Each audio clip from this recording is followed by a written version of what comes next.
ভাইজান, কলেজ পড়ুয়া মাইয়াকে চিঠি দিলে 50টা জুতার বাড়ি, এটা কি কোনো আইনে লেখা আছে? হঠাৎ এই প্রশ্ন কেন? জুতার বাড়ি খাইছস? না, আমি খাই নাই।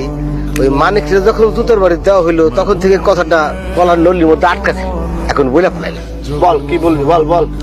কলেজ পড়ুয়া মেয়েকে প্রেমের প্রস্তাব দিলে যদি 50টা জুতার বাড়ি খাইতে হয়, তাহলে বিশ্ববিদ্যালয় পড়ুয়া মেয়ের জন্য কি শাস্তি?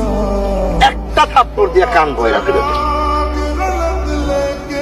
মাত্র একটা থাপ্পড়ের বিষয় তো, সাথে একটা নেওয়া যেতে পারে।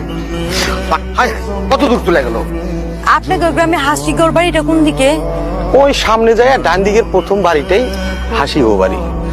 আচ্ছা, হাসি আপনার কি হয়? আমার বান্ধবী। 2 সপ্তাহ আগে খালার ঘর বাড়িতে গেছিলাম, আইসা শুনিয়া হাসি আর নাই। থামেন থামেন থামেন, কান্নাকাটি করেন না, এটা কিন্তু খুবই রিস্কি এলাকা। কেন? আপনি